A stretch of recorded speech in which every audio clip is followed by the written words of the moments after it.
Good evening, everybody.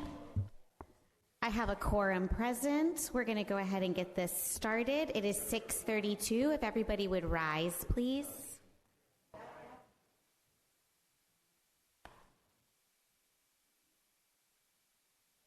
Allegiance to the flag of the United States of America, to the republic for which it stands, one nation, under God, indivisible, with liberty and justice for all. Let's pray. God, we just thank you for giving us a chance to gather today, gather here, God, and we just ask that you are present in this meeting, God. We just thank you for the city of Meadows Place, and especially as we start moving into this time of Thanksgiving and looking at what we're thankful for. We are thankful for the city. We're thankful for all of those who pour into it. And we ask that you continue to bless the city of Meadows Place and all those who serve here, from our first responders, our employees, volunteers, everybody. Just thank you. We ask that you are here with us tonight. In your name we pray. Amen. Amen.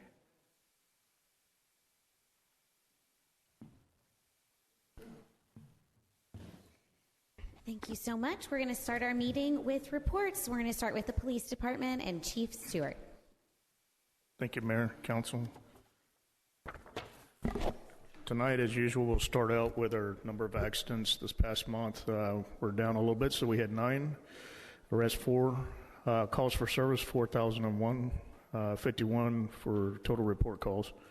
Citations issued 319 with 766 charges. City orders violation, citations 4. Warnings on traffic 109 with 163 offenses. Contacts or warnings for city ordinance violation 21 and activity count 5,447. We had 1 assault, BMV 0 for burglary of business, 1 residential burglary. We did 25 contacts again for city ordinance total. Criminal mischief 0 for fraud and forgery, and 0 for robbery. Total property checks was 3,902. We had 8 thefts. We had 1 unauthorized use of a motor vehicle. On our TLC, there was 3 pass, 3 fail, for a total of 6 with contacts. That number you're going to see increasing because we're heading into the holidays as usual. Numbers are usually higher than that, as you know. Reporting period for our city ordinance warnings issued, there were 7 for solicitor, 11 for junk vehicle or parking in various locations, 3 for loud noise. And the citations for city ordinance violation were 3 on solicitor and 1 on a junk vehicle. 9 reportable accidents that we had. 2 of these were with injuries. None were in the roundabouts. It shows 1 FSGI, which is failure to stop and get information, and our MPPD hotspots for our traffic complaints that were received throughout the city. We had a total of 6 hotspots, and 12 citations were issued for observed violations. Moving on to the report. I want to bring up on page 1, you see the burglary. If you'll just look through that, this is reported as a burglary, but as a repeat, this is something that we're dealing with. It may be an issue with the person's having some clarity issues. And we will work through that. Moving on to the thefts, we did have several, Northern Tool, and you can see the list there. We did have Walgreens, but out of the Walgreens, when you'll see there's an arrest made for theft, and we'll get... On the UUMV, we had 1 out of resident that was taken from the driveway overnight. It was tracked into Houston before a signal dissipated, which means they disconnected it. The vehicle was not found in our flock system. And so moving to flock, we had a total of 131 flock alerts, which is up about 21. 21 for stolen vehicle alerts, sex offender 33, 16 for plate alerts, stolen plate. 27 for gang member, 1 for missing person, 1 warrant, 18 for protective order, 10 of those hits coming from a repeat vehicle, 12 on a other agency hot list, and 2 for violent persons. incidents where flocks were used, which is we're going to talk about. Officer Bruno responded to a flock on a stolen LP. He was able to stop the vehicle, and once he stopped it, he found out the driver had legitimately bought the vehicle, so he seized the license plate. No charges were filed in that case, and the person was released. On the arrest, you can see we had one for PCS and unauthorized carrying of a weapon, possession of controlled substance. The other one was DWI and unauthorized carrying of a weapon. The third one's DWI and one theft.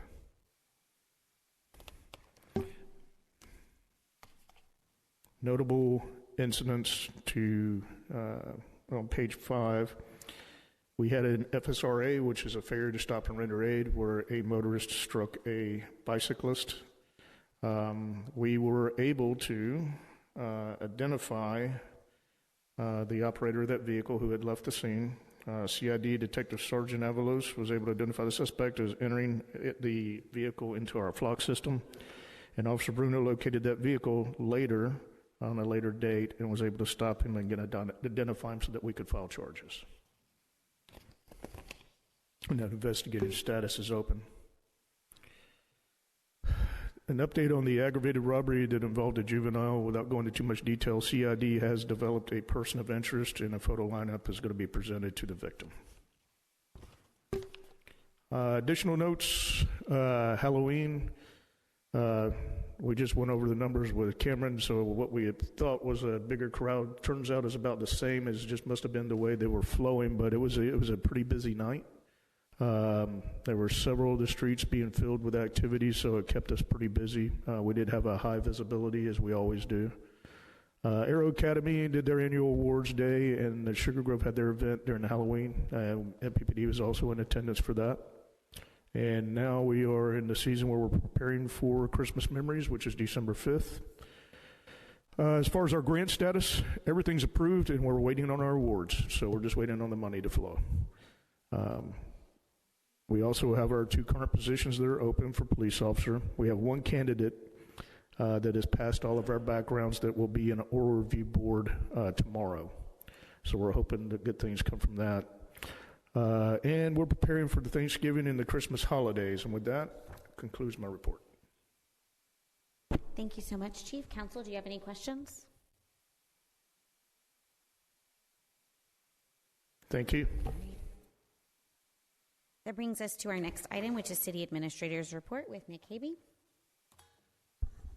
Thank you, Mayor. I want to first mention that we had a neat event occur over the last week or so. Elaine Brown, who has been with the city for over 10 years, better known affectionately by staff as Miss Elaine, assists our courts department with court collections and also has a lot of knowledge and experience in helping train some of our employees as well as court procedures. So she's been involved in the Texas court system for many years and worked for a number of cities, and we're blessed to have her here. Recently, she came in with a beautiful plaque with her name on it and let us know that the Texas Court Clerks Association recognized her contribution by awarding her the Lorna Nelson Lifetime Achievement Award for exemplary commitment to the Texas Court Clerks Association. Miss Elaine is only the 10th person to receive this award since the association began in 1972. So she was described by our colleagues as kind, steadfast, and generous with her time and wisdom. We have certainly experienced that here, and having Miss Elaine helping with us here at the city has been a blessing. So staff did put together a nice sentiment that we put on our website for her, and so we want to appreciate those accolades and that deserved recognition, and we're glad to have Miss Elaine here, especially since she's been with us for over a decade. I also want to mention that this Thursday night we're having an EDC meeting. Economic Development Corporation is meeting, and so for council, this is the meeting, this is the time of year when EDC does all of their public hearing notices and public hearings and resolutions for their expenditures for the year. So what you'll see on your December meeting is a follow-up to all of those resolutions where council then goes ahead and approves those expenditures at the EDC level as well, and then those expenditures will be freed up to be spent at the EDC level. As you know, you may have a question, well, we don't have a president right now. Our officer, Brian Frame, who's the next high officer on the EDC, will be conducting that meeting. And so Brian is ready, and we'll be having that meeting on Thursday night. Finally, I want to mention something that we've been talking about a lot lately, which is this new change on our utility billing. The utility bill due date is changing. You might recall that utility payments have been due on the 20th of the month, where our bill reads dates were usually on the 25th of that previous month. For staff, that 25th date has been problematic for a long time. There are, quite frankly, a lot of holidays that fall on the 25th: Christmas, Thanksgiving, Memorial Day. And so we found it necessary to attempt to make that a little more consistent over time and remove us from those conflicts. So we are in the middle of the process of making that change, and now the due date will be the 10th of the month, and that will make the meter reading date the 15th of the previous month. On the 25th of this month, meters will be read still, as we're in the middle of the transition. They will be mailed, and the due date will still be December the 10th. But I want to emphasize that no late fees will be assessed as we make this transition. Then on December 15th, the meters are going to be read again, and will be mailed with a due date of January 10th. Now that's 20 days of water use, and so there will be a bill credit or a prorated adjustment made for that period. But there's no way to do this without finding a way to basically have one of our pay periods shortened by 10 days. So that'll be the bills that go out in December with a due date of January 10th. And again, no late fees will be assessed as we make this transition. So once we move into 2026, we'll be on this new system where we'll kind of get away from those holidays and won't have such a struggle when it's time to, literally read meters on Christmas Day, for example. So, Mayor, with that is my report tonight. Thank you, Nick. Council, did you have any questions? I have a question. Are we communicating this out to the public, I assume, via all the things? Yes. Okay. Okay. And I think there were 3 sections of the newsletter that mentioned this, just in that one thing, plus all the social media postings and Agreed. But is it like a different color or something? Because I know we did this before. It's a full page ad. Okay. Not a different color, but it's full page. And I'm not saying that you haven't done it. I just know that when it happened the first time, there was a lot of people that came out and they were like, nobody said anything. And it was in the newsletter. It was on the Facebook. I know. It was on Facebook, and we put it in all the places. We're doing nothing more or less than we did. Okay. Perfect. Except it is a full page ad in the newsletter. Okay. which I think is new. I don't think we did. We didn't do a. Before it wasn't. I don't think so. Before it was not a billing change. It was just a system change. Yes. Because this is a billing change. Okay. Perfect. And Thank we you, Cameron. recognize that this is a big change. Mhm. And this wasn't taken lightly. I mean, we thought a lot about this, but I think long-term, this is going to really set us up for no interruptions and a good, consistent bill and meter reading schedule. No, I agree. Because we kept beating our head against the wall about, these holidays and trying to get people here to read meters. Agreed. The thing about meter reading, and we've talked about this, is that there are a number of meters out in town, and inevitably some of them don't read correctly during a billing cycle. So we have to go out and actually manually read some of these. Well, that also takes time as well. So as good as these remote readers are, we always have to dedicate some time to go out and true up a lot of the numbers every single billing cycle. So it does take time, and it's a very important and very painstaking process to make sure these bills are correct. So we want to set ourselves up for success, doing that. I appreciate it. Thank you.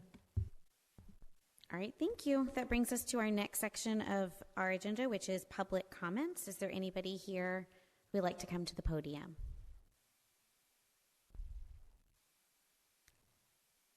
All right. Not this evening. Thank you.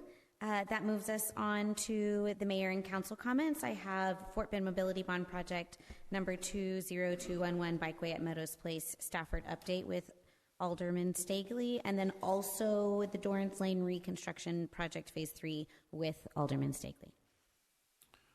All right. For the the bikeway project, engineers still working on the submittal packages. They've said the end of this week. I expect it'll be next week before we get the packages to send back to Centerpoint.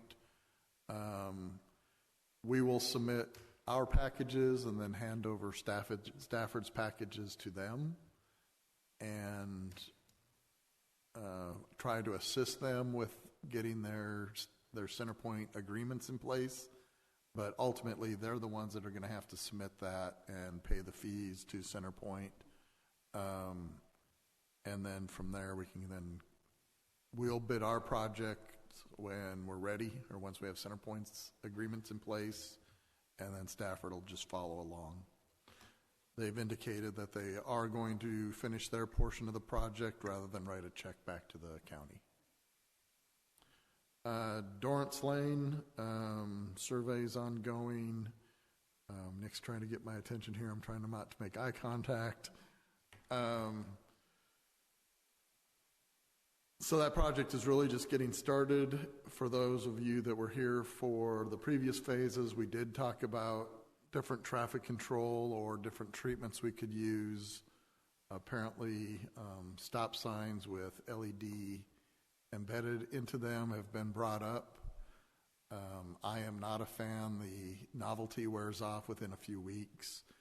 If you have stop sign running, you either have a visibility problem and there's other ways to address that visibility problem, or you just have a complete, I don't care about that stop sign, which the only way to take care of that is, well, one way to take care of it is enforcement. Another way is to take down the stop sign and have a two-way stop instead of a four-way stop. We did talk about getting rid of the four-way stops on Dorrance at a previous meeting. We have a lot of other council members that were not here for that discussion. We can always pick that discussion up again as we continue this Dorrance design.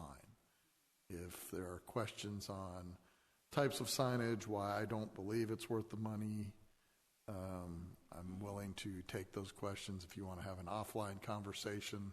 We get these requests at the county all the time. We have refused to do the LED embedded signs. In the rural areas, they just become bigger targets that we light it up for the guys practicing at night. And in the suburban areas, sometimes you get complaints from the nearby houses because of the flashing lights. Sometimes they become a little bit more attractive to the high school students to take home to their room. So be prepared to replace them frequently. And I have not checked the price on them lately. My guess, instead of a $100 sign, you're looking at a $700 to $1,000 sign. Yes, they're solar powered. Did I miss? Are you talking about a specific place, a specific intersection that you're putting that? I do not know where the request came from. I just know that there was. Is this Amblewood, Dorrance? Maybe? I do not know. So I had originally asked a question about the one at Valencia and Dorrance, right there where the crosswalk is, where we've seen quite a few cars at school pickup not see the sign or see it at the last second, have to slam on their brakes. And I think, Rick, what you brought up is it may be a visibility issue. And from what it looks like, if the sign is supposed to be 7 feet above the ground there, that the bottom of it, that one is not. So it could be higher. As cars go around that curve, if there's a vehicle parked along Dorrance, you can't see it. And most of the time it's a truck or an SUV that's parked, and it's the cars that are driving next to it that can't see the stop sign. And what Kurt's referring to is if on the MUTCD, Manual of Uniform Traffic Control Devices, the bottom of the sign is supposed to be 7 feet above the curb. A lot of ours are 5 to 6. I would submit that it is an attention issue more than, I don't know. When I see people running the sign, I'm like, they weren't even watching the road. And we are seeing that all across the United States. I can tell you that the stop sign running, the red light running have gotten much worse since COVID. We've got people running down in Needville area, crossing 36. They don't even stop before they enter 36. And we've had some fatal accidents because of it. And it's unbelievable. I mean, we've got some down there, rural intersections, 2-lane road, right? 1 lane each direction. You've got your stop sign on the right side. We've actually put stop signs on the left side in the opposite lane. They're still running those stop signs. Whether it's just a low degradation of driving skills or people have their nose on their phone, we're not exactly sure, but we're seeing it everywhere. In fact, I had asked the chief to watch Alston and Mulholland because I about got T-boned there, and if you don't see my red county truck, you're not paying attention. So I'm not saying that it's not an issue. If they're not paying attention and they're looking down at their phone, the flashing sign isn't going to matter, whether we want to try 1 or 2. But I would say put a criteria in place on where we're going to do it, because once you do one, everybody's going to want it. And 700 a sign times the number of stop signs we've got, let's go $1,000 a sign with installation. I mean, you could easily run on $50,000 on stop signs. And I think we've got better places to spend that $50,000. How difficult would it be for us to raise them to the 7 feet? Well, depending on, I'm not sure how the bases are set. If it's a slip base, it would just be pull the vertical post and put up a longer post. If they're actually embedded into concrete, then you've got to tear out the entire sign. I think we have a combination across the town. We could do an inventory and figure that out, just to see what it would take to reset them to that height. And what happens is, a sign gets knocked down, staff member gets sent out there to fix it. Sometimes they don't have a post; they just cut it off and slide it back into the slot, or cut off what's bent and then embed the rest of it back into the concrete. And so you end up with a lower sign. I think taking an inventory would be a really good idea, and getting us up to the new standard would also be a worthy endeavor. Yeah, and anytime you've got a lot of parking, that's when the 7 feet becomes more important. Mm-hmm. And then also you watch your tree cover, because you might have to trim the tree up as you raise that sign. Now it's up into the leaves, and you got to trim that tree back a little bit. Mm-hmm. We can do an inventory. We actually did that this week, is trim a tree in front of a stop sign yesterday. Yeah, we'll do an inventory. If it becomes a funding issue, then we'll come back to you. Mm-hmm. Maybe able to be absorbed. But I do think, and Rod, you could confirm when we go out, but it's likely a combination of different kinds of signs out there over time. Mm-hmm. Some of these signs have probably been here for decades, and some are new. We have not made that change out there. And most of the time, you're just unbolting the stop sign and bolting it back to the existing post.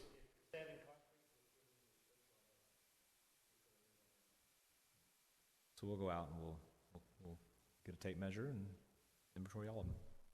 And I can tell you, we are not the only agency that has this issue as far as the signs all at different heights and different bases. Mm-hmm. And every agency has that just because of staff changes over years. Mm-hmm.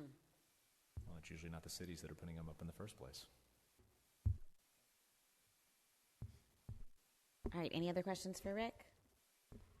Okay, that brings us to the next item on the agenda, which is Halloween.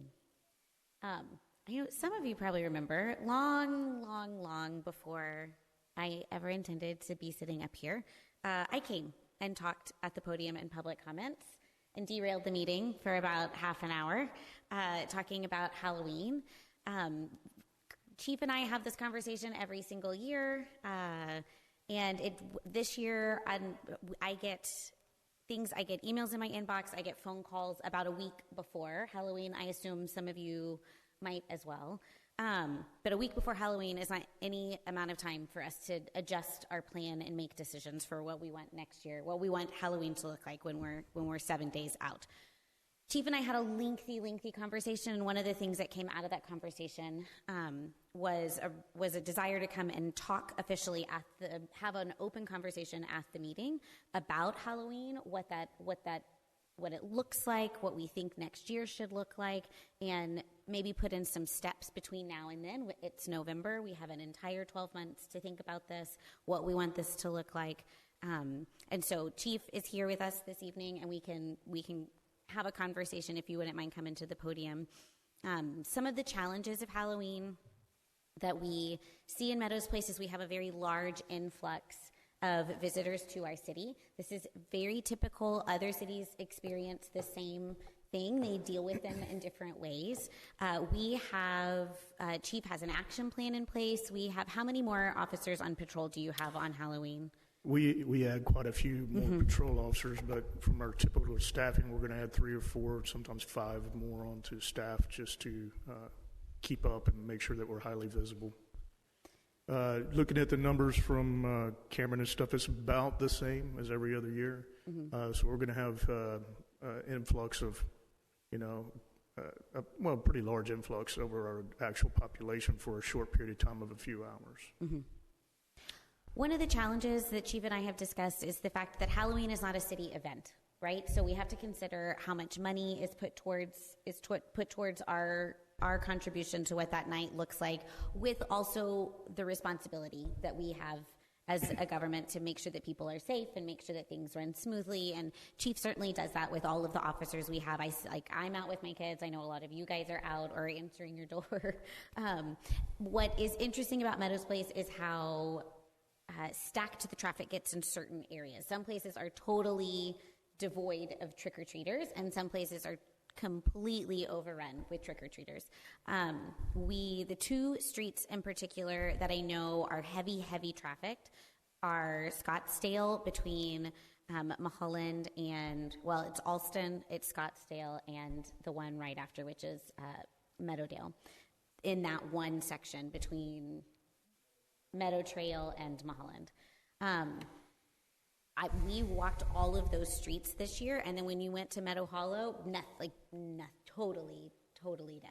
So one of the things that's been discussed, it gets brought up to me has the last 2 years that I've been sitting in this seat, is potentially blocking a street that has lots of challenges. But it is something that I think we need to discuss and consider. Chief, do you want to talk about that? So I don't shut down streets, primarily because you're diverting that traffic to another street that's going to have the same issue. Also, if you're looking for traffic direction, you have to have a police officer at that intersection, which is pulling from the patrol that we have out there.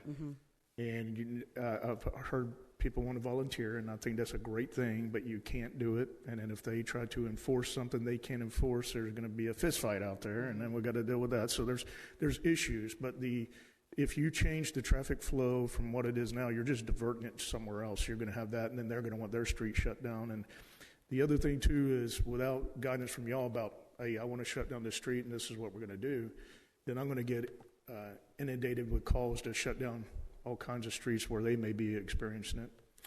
Typically, I've had requests to even shut down for parties or for other events, National Night Out, and I do not approve that, even though I don't, because, again, it creates that you're going to have more people wanting to do it, and I have to man that. And so I try to mitigate all those problems by having more officers out there and keep the traffic flow moving. Again, if you close down one street, that traffic's going to go somewhere else. It's just going to be another street that's going to have the issue. And I'll be glad to answer any questions on that, but that's pretty much what happens from past experience, trust me. I feel like this year was better than a few others as far as people, traffic jams, people running in front of cars. I feel like the police presence was more consistent to where once y'all got out there, it was very much a police car, a few other cars, another police car, and so it felt more, I don't know if organized is the word. I know it wasn't organized, but it made more sense. It was safer, at least in my corner right there. It felt safer. Well, every year we have to reevaluate what, you have to build it on the past, and so we see the influxes, but the assignment hasn't changed at all. What you see when you see less cars in previous years is they still have to answer calls. So they are getting pulled sometimes. So they're not just there for Halloween. They're actually, some are primarily, that's our primary assignment. And then you have a patrol officers that are assigned as well that may be out there but get called away. So we still have to maintain availability as well. Have we considered flashing stop signs for Halloween? Just kidding. No, there was a car that was double parked because they were jump starting a car, and I was like, do I call the police? They were totally stopping the flow of traffic, and then Foster was right there, and I just waved him down. It's like, these people are parking here. Yeah, he's the one that told them they could do that. No, I'm just kidding.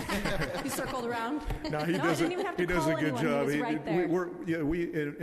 We're out looking for things. I mean, obviously, so that is something that he would normally stop on, and we appreciate him and him, doing that. So. I didn't see people running in front of cars like I've seen in the past, so it was better.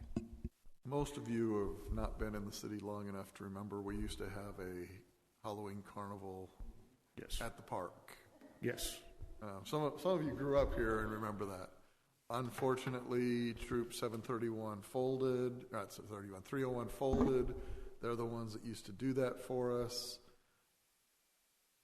Maybe it's something that we want to, does the swim team or baseball want to create something down at the park at the cul-de-sac again where people actually park and then go around the cul-de-sac? Once again, it's closing a street, one that we normally close. It ended up being a lot of debris in the park for the Parks Department to clean up. Right. So it's not a solve everything because the kids are eating the candy and just throwing it on the floor or on the ground. And, they would sell the confetti eggs, and that's a big issue for the lake. And there are other solutions, but everything's got its good and bad points to it. There are pros and cons all around. So one of the things that was discussed, the last time we had a lengthy conversation about this several years ago, was creating some sort of ad hoc committee that could bring in residents, and this would be something that we could discuss and that we would be updated on throughout the year. Because I think Chief, when Chief and I talked, it was, we really need direction from council because we have these conversations with residents, he and I both, every year, and we want, if you guys would really, and I think there's an argument to be made. This is very different than National Night Out, the kind of numbers that we have on Halloween. I feel like we could say yes to something here and be justified in saying no to something somewhere else. I do think it might open the floodgates of requests for streets shutting down, but I also think these are very different circumstances, and we have numbers behind them. So we really are just looking for direction from council. Are you interested in continuing this conversation throughout the year? Is anybody willing to head up ad hoc committee? I think, Kurt, last time you had talked about it, you're kind of key on the corner there. So, and we send our extra candy or have in the past, and send our extra candy that direction. There were other things discussed. Like I would really love to brainstorm some ways to encourage people to go park and walk. I think there are ways to do that at entrance points into the city. We've talked about, I know that on the slide, not on the slide, maybe is the wrong word, but personally there are agreements between residents where they'll say, I don't have, I'll bring you all my candy because you're going to get all of the houses. I think it would be great for us to have something a little more official in not making it a city event, but I think there's a conversation here worth having. Is anybody willing or does council see a need or would like to have some sort of ad hoc committee that we could continue this conversation so that we're not having this conversation 7 days before Halloween and not really able to make any real decisions? Does anybody? Well, what I think you're going to end up finding out is all the people that want it aren't going to volunteer. Okay. They're not going to show up for your meetings. They're not going to participate. And then they will call you 7 days before and go, what'd you come up with? Right. That's just what we've seen in the past. You might have a different group of parents, but volunteerism has dropped off tremendously from what I used to see. I'm willing to put a call in the newsletter, and then we can kind of see, because the next one will go out in March. So I'm willing to put a blurb in it. I think a year ago we put a blurb in it, and I'm not sure I received any replies. But if I do a call like that, or if we do a request from residents and we get a response, I'm willing to have this conversation. I think that you should do that. I think that residents always ask, and I think we put it back on them. If you want to do this, then let's get together and have a committee. Me personally, I live in Section 1. We hardly get anybody. Same. And so I can see a lot of residents, especially putting money into something that they don't see, they don't benefit Right. from. I can see that being an issue, but I've also been on Scottsdale and Alston. And there are lots of cars, and it does get very dangerous. But it sounds like things went really well this year too. Things went very smoothly this year. I've been here 32 years, and it's the same. It's nothing's really changed. When we did have them at the park, and we had I'm sure Rick remembers, they had bring in an old junk car, and you could take a sledgehammer and pay to damage it, and I'm sure really and all these. I mean, it was a different environment, but we still had large crowds. We've always maintained that, and when I say this, I want to knock on some wood, of course, but the thing is that we haven't had any major incidents as it works now. And as I told the mayor, I don't want to fix something that's not really broken. It's just that we got to be careful, and we maintain high visibility as it is. When I discussed with the mayor was, I need direction from y'all. If y'all decide you want to shut down the street, it's not me doing it. And the reason why is then I'm going to get all the calls about how come you can't shut down mine. It looks like I'm being, showing favoritism for one group over another. At the direction of y'all, it gives me a little bit of a relief to get something done. So whether it's close it down or not, and we maintain what we have, we're going to continue to do the same job we do now. And if y'all have direction to another thing that you would like to see, then we'll make it happen.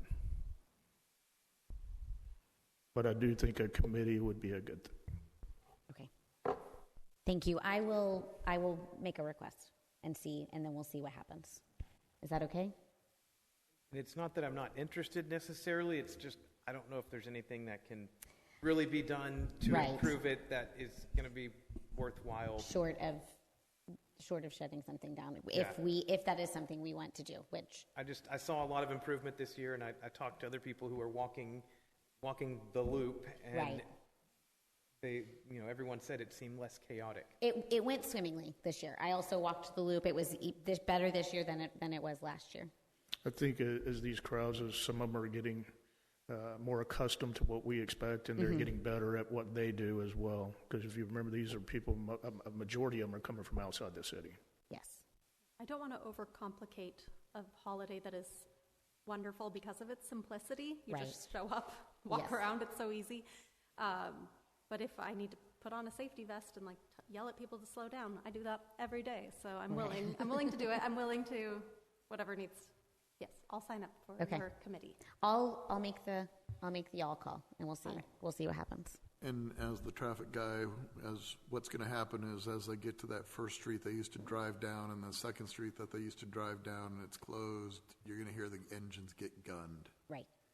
And they're going to be mad, and they're going to be not paying attention to what's in front of them, or they're going to park in somebody's driveway and then just take their kids and walk. Well, what will happen as well is if you block off that one street, they'll just start parking on Mulholland and going down it. It creates, so for every good deed, there's an unintended consequence. Right. Absolutely. And I want to weigh those, which is why I think having a conversation is important. So, okay, I think that's it for this Are you good with that, Yes. Chief? Okay. Thank you. Thank you, sir. Moving on to our regular agenda. Item number 1, discussion and consideration regarding the quarterly budget and financial report with Anna Maria. And we've got slides. There's a slide for that. We did it.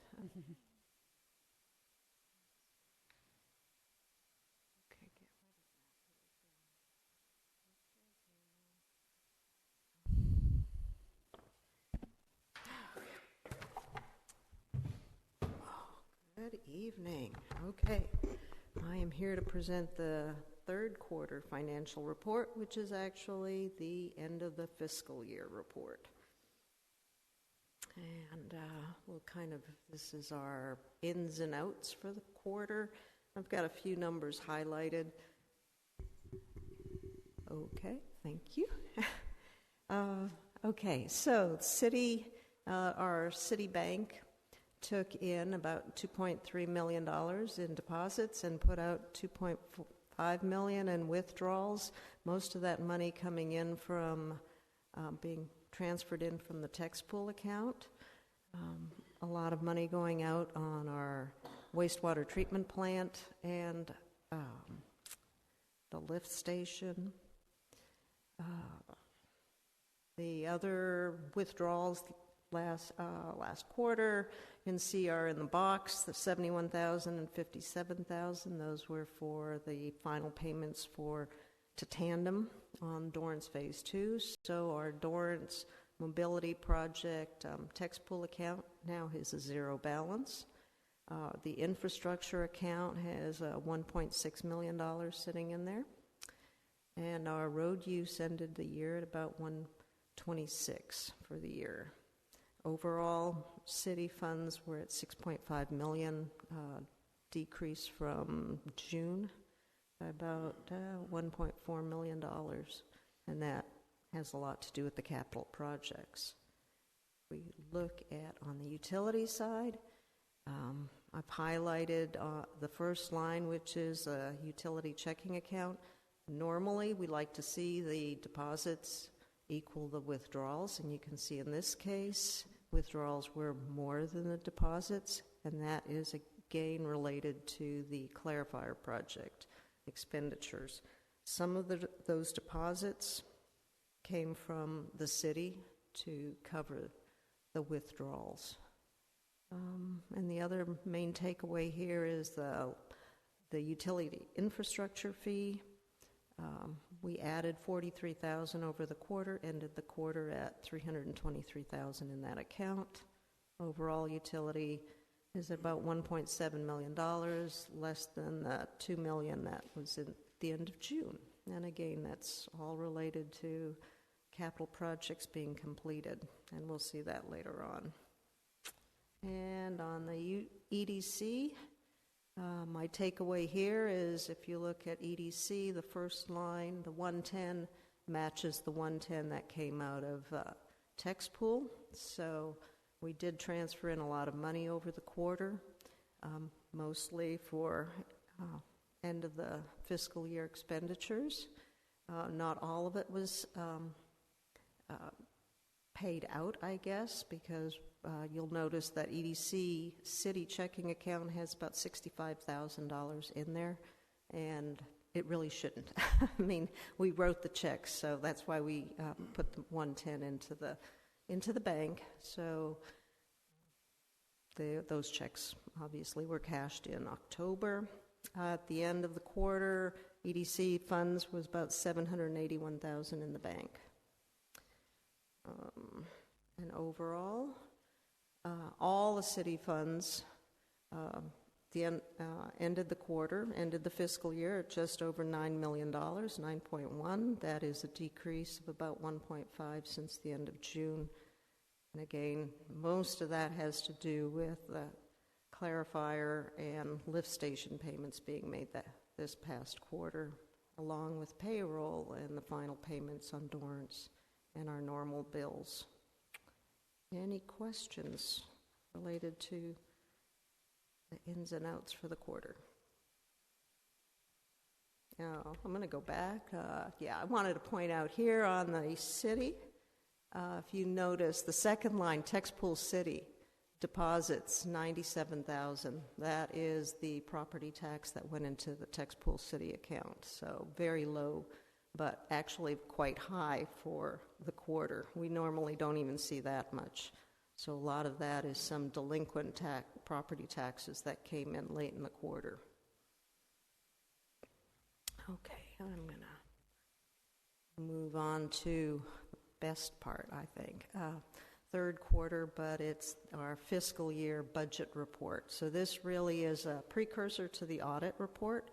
I've been working to try to get all our end of the year numbers into the GL, and this should be a pretty good look at what the audit report's going to look like.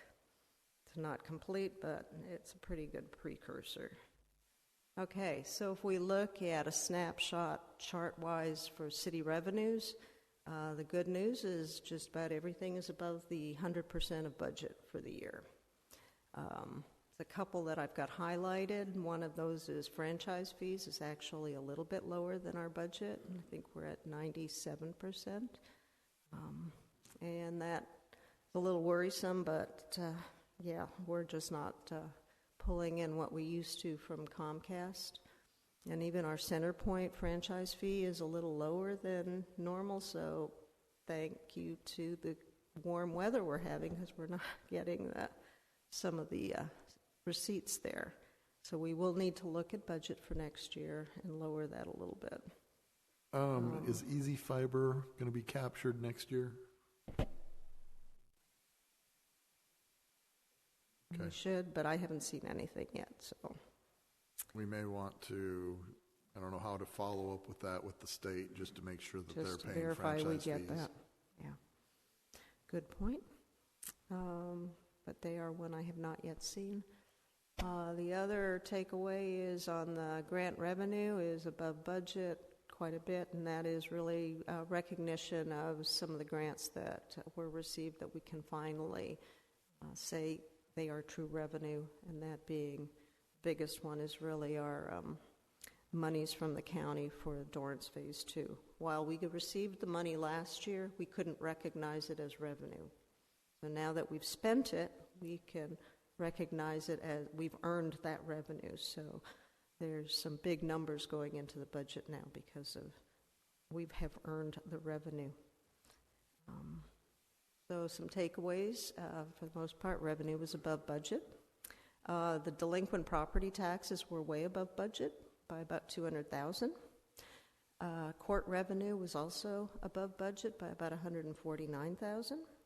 Our miscellaneous revenue is above budget by about $45,000, and that is from our receipts from Beryl from a year ago.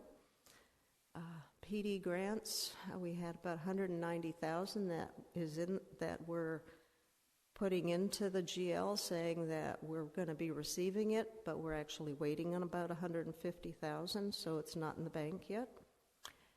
The Dorrance Phase 2 funds we can recognize, that's the $1.8 million, and mobility bond funds, the monies from Stafford and the county, we can recognize $27,000 this year. Franchise fees, we're short about $8,000 from budget. Overall, our revenue should show that our overall revenues were $7.4 million versus $6.8 is what we had in the budget. Of all of that, we can proudly say that there was $459,000 that the city contributed this year to infrastructure. We also have $280,000 that was contributed by EDC, and the city also transferred $1.5 million to utility for the clarifier and lift station. There's another $81,000 that the city will also be transferring to utility this quarter for the final lift station payment to AR Turnkey. And we are currently awaiting $166,000 from the county for their contribution on the lift station project. We've I filed all the paperwork. It has been approved. We're just waiting on the funding now. Incidentally, today we got our closeout documents from our engineer on that project, on the lift station project. It's good news. That's why you see that 81,000 in there right now. Okay, on the city expenditures, snapshot chart, there are 2 lines for each of the departments. The first is personnel and benefits. The second is the operational costs under each of the departments. Everything really is under budget. The only one that is above budget is court. Court actually is a rather small department, so when it says it's 27% above budget or whatever that number is up there, it's actually not that big a deal. I mean, it's a number, but it's not that large of a number. It's about $20,000, and it is actually because our budget for the collection agency was exceeded. On the flip side, we have the revenue for collection agency that also was above normal. So it's collection agency did a very good job collecting on citations this year. So that's kind of a good number. Some takeaways here. PD's salary was under budget, about $76,000, which is what we were hoping to see because we budgeted a vehicle based upon PD salary being under budget. Admin overall was 98% of budget, court 96, public works 95, PD 97, and parks 97. Final number on phase 2, the completed project is just over $2 million, 2.184 million. The county's contribution on that project is $1.8 million, and then the city share was $348,000. Any questions? My takeaways here. We also had, I want to highlight some of the city additions, what was funded from the city this year. So on the PD side, we, of course, had the vehicle. We had new dispatch console, radios, car cameras. Were all grant funded. Public works, of course, the road fee, the street work. The city hall canopy that some of you might forget that we did, but we did it back last October. There were new LED lights installed at the fire station EOC. Lots of sidewalk replacements. I'm sure I'm missing a few others. Under parks, and some of this was EDC funded. There were new trash cans in most of the parks. There's new playground equipment, lake fountain, portable stage, cameras at the tennis court. And when I throw up these additions, some of these are actually going to get capitalized, so I'm collecting these also for the auditors. Say these were our bigger purchases this year. So let me know what I'm missing. I'll be reaching out to the departments to make sure I have a complete list. So overall on the city side, revenues exceeded our budget. The audit's probably going to show about $666,000. We're under budget on expenditures, $227,000, but overall our expenditures way exceeded our revenue, about $1.2 million. Not unexpected with all the capital projects that were funded this year. We knew we were going to be digging into reserves, so budget-wise, we're good, but we spent money. Any questions on the city side? Okay, I'll move on to utility. If we look at the snapshot on utility revenue, again, things look really very good. Everything's above budget. A couple of items I want to note is the purple line. We are above budget. That is for the water tap and reconnects, and of course we know that we had some major water tap fees this year that we received from West Airport, 11,720, and then over on the fire line at the old Vroom property. On the gray, that is just a reflection of the grant revenues and some of the monies received from the the county and the city. We're not really budgeting per se for that. Takeaways, revenue's all above budget. We did recognize the ARPA funding. We had $1.3 million that we could recognize this year. The city funding that we received was that $1.54 million. Interest earned was above budget, about an extra $53,000. A lot of that, again, was because we had all this extra money sitting in the bank from the county and the ARPA. The TAP fees that we received was $166,000, so quite a bit of money that we normally don't see either. Revenues overall, since we didn't really budget, for these other revenues, the ARPA funding, and in the budget per se, it's going to show that, we're over budget by $3 million.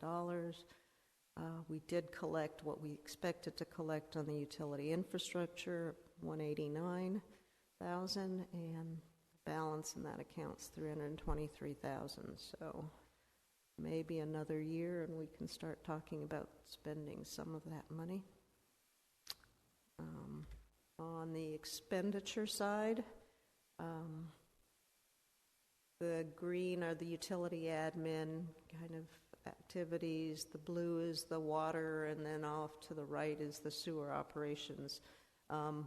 Again, on the expenditure side, most everything is under budget, with the exception of a couple of items.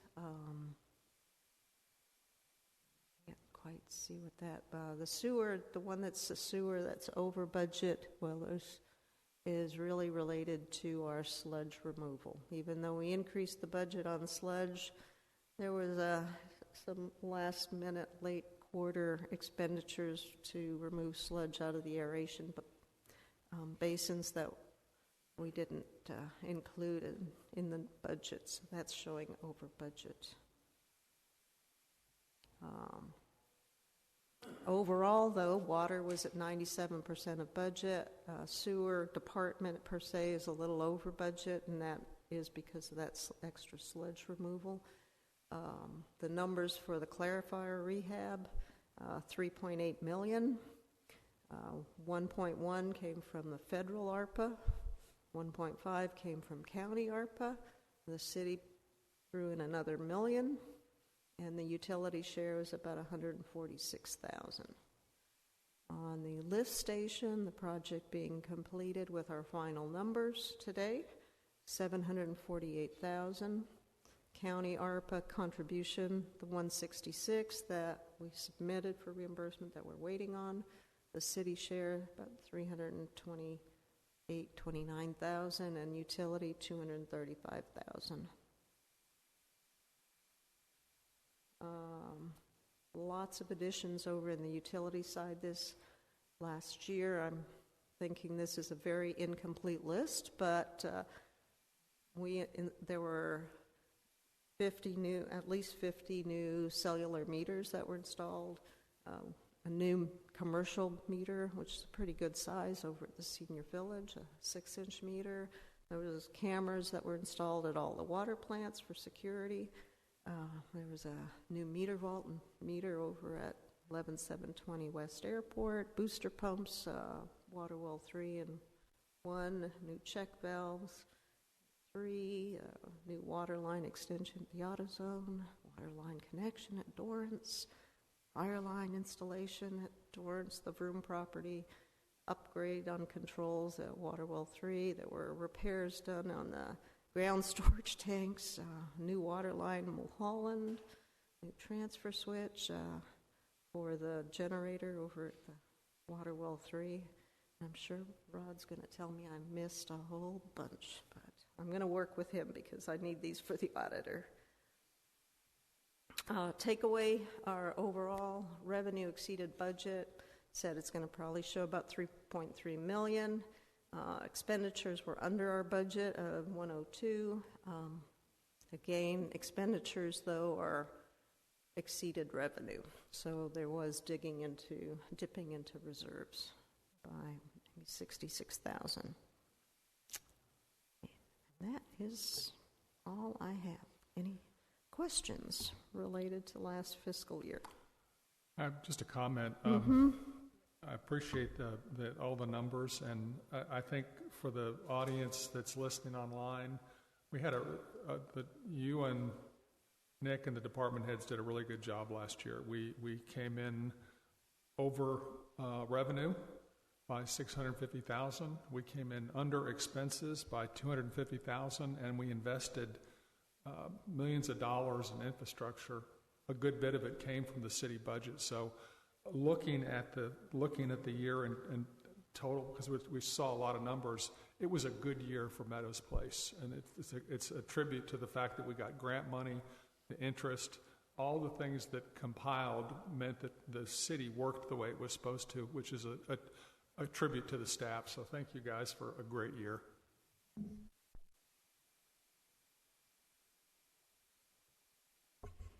Thank you so much, David. That is all very, very true, and actually leads us into our very next agenda item. Were there any other questions for Anna Maria? Okay, we're moving on to agenda item number 2, discussion and consideration of ordinance number 2025-37, amending the general fund budget for the fiscal year beginning October 1st, 2025 and ending September 30th, 2026, increasing administration line item salaries and benefits in the amount of $44,382 for the full-time finance director position. I have a motion and a second. Any discussion? Just for those who don't know, our finance director is moving from part-time to full-time, and she is fantastic, and we desperately need her expertise at the helm in a full-time capacity. All right, with a motion and a second, all those in favor say aye. Aye. Any opposed? Motion carries. That moves us on to agenda item number 3, discussion and consideration of ordinance number 2025-38, amending the general fund budget for the fiscal year ending September 30th, 2026, increasing line item 1000605711011, Parks Community Center repair and maintenance for $44,644 for the removal, purchase, and installation of a new HVAC system for the community center. I have Rod here tonight and Colleen here tonight, and also Swanson, a representative from Swanson here this evening, if you guys have any questions about that process or anything. I have a motion from Rick and a second from Tia. Any discussion?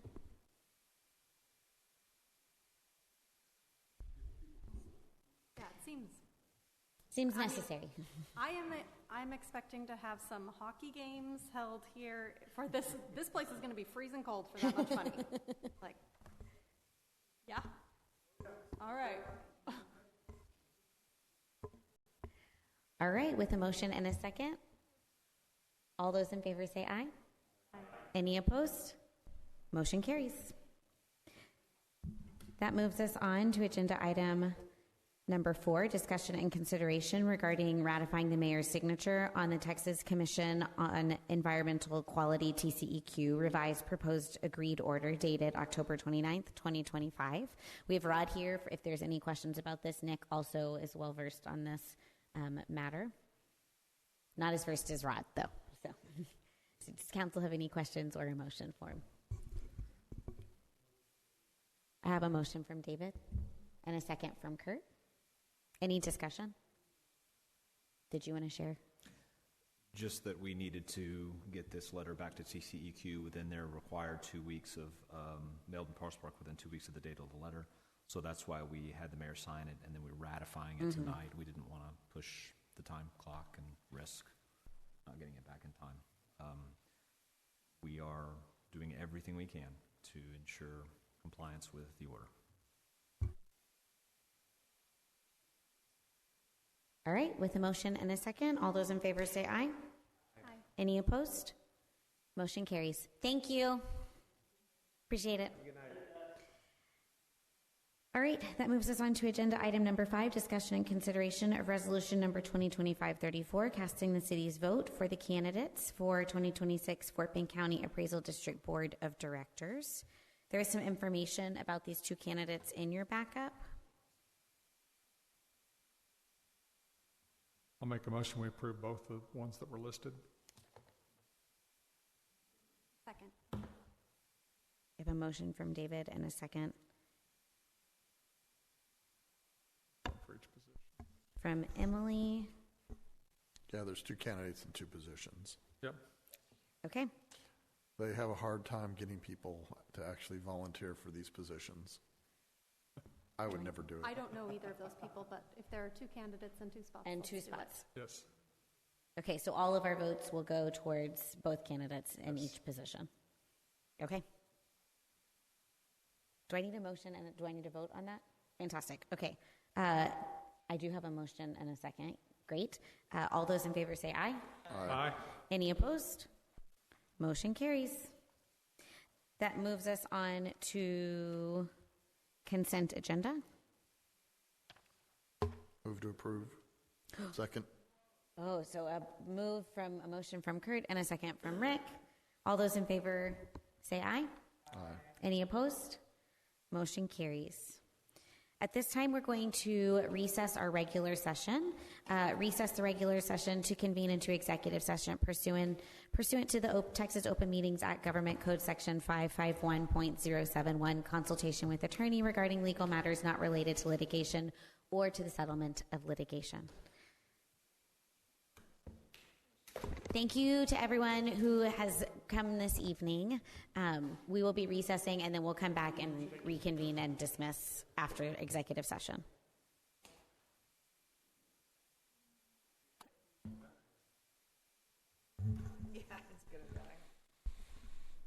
All right, it is 8:11. We are reconvening into executive session. And Mr. Sagley is going to talk about our session. Based on the information provided from our attorney, there is no enabling legislation that would allow us to adopt a ordinance to abate pools. Therefore, there's no action to take at this time. Thank you, sir. And with no further business to discuss, this meeting is adjourned.